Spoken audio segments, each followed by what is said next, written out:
दोस्तों, काबा और भगवान शिव का रहस्य। काबा अरब का प्राचीन मंदिर है जो मक्का शहर में है। विक्रम की प्रथम शताब्दी के आरंभ से स्थित है, जो अरब का अत्यंत पूजनीय मंदिर है। इस कथन से इस बात को बल मिलता है कि काबा और भगवान शिव का कोई ना कोई प्राचीन जुड़ाव जरूर है।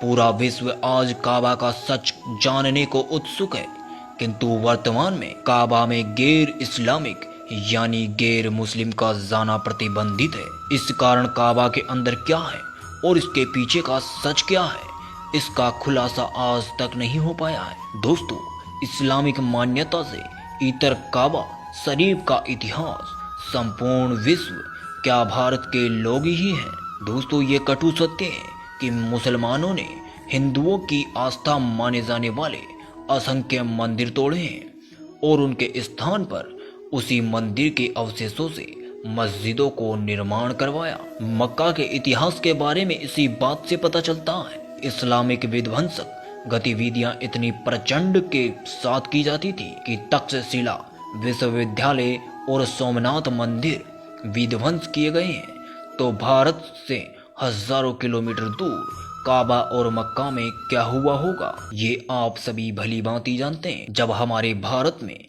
इतने मंदिरों को तोड़ा गया, तो उनके इलाकों में क्यों नहीं तोड़ा गया होगा, ये आप भी भली भांति सोच सकते हैं।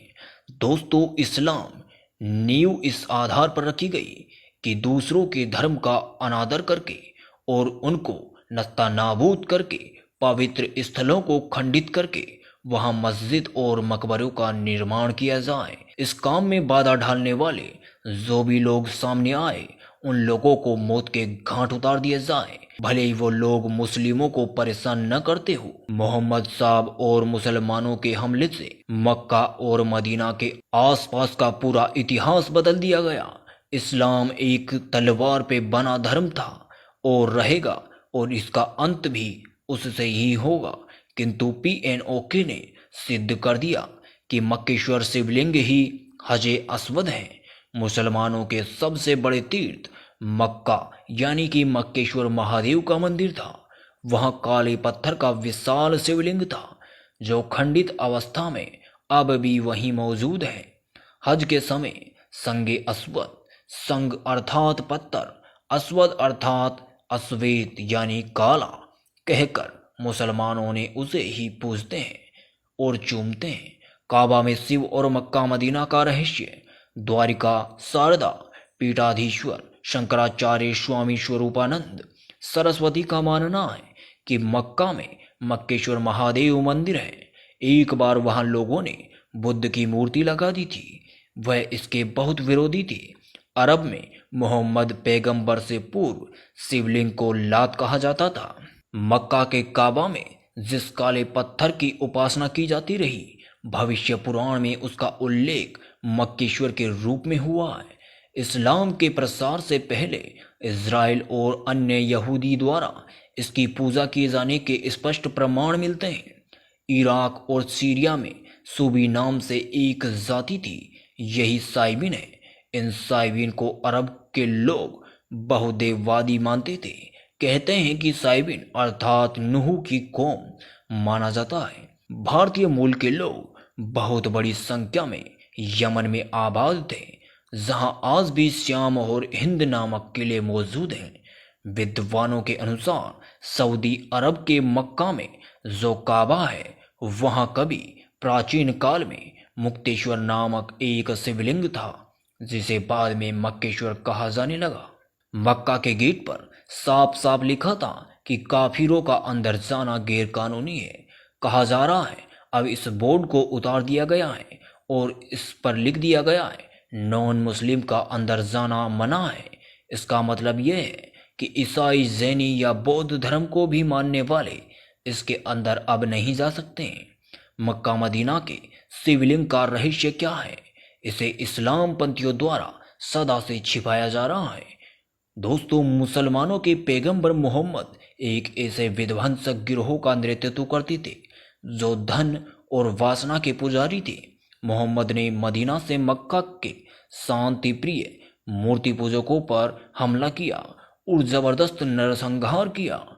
मक्का का मदीना के अपना अलग अस्तित्व था, किंतु मोहम्मद के हमले के बाद मक्का मदीना को एक साथ जोड़कर देखा जाने लगा।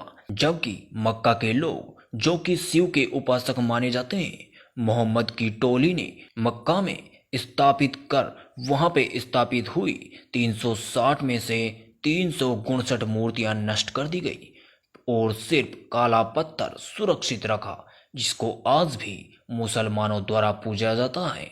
उसके अलावा अल उज़ा, अल लात और मनात नाम की 3 देवियों के मंदिरों को नष्ट करने का आदेश भी मोहम्मद ने दिया और आज उन मंदिरों का नामो निशान नहीं है। हिशम इबन अल कल्बी 2526 इतिहास में यह किसी हिंदू मंदिर पर सबसे पहला इस्लामिक आतंकवादी हमला था। उस काले पत्थर की तरफ आज भी मुस्लिम श्रद्धालु अपना शीश झुकाते हैं। किसी हिंदू पूजा के दौरान बिना सिला हुआ वस्त्र या धोती पहनते हैं, उसी तरह हज के दौरान बिना सिला हुआ सफेद सूती कपड़ा ही पहना जाता है। मुस्लिम आबे जमजम के पानी को पाक मानते हैं। जिस तरह हिंदू गंगा स्नान के बाद इसके पानी को भरकर अपने घर लाते हैं, ठीक उसी प्रकार मुस्लिम भी मक्का के आबे जमजम का पानी भरकर अपने घर पर लेके आते हैं। यह भी एक मान्यता है कि गंगा को मुस्लिम भी पाक मानते हैं और इसकी आराधना किसी न किसी रूप में जरूर करते हैं। एक प्रसिद्ध मान्यता के अनुसार काबा में पवित्र गंगा है, जिसका निर्माण महापंडित रावण ने किया था। रावण शिव भक्त था।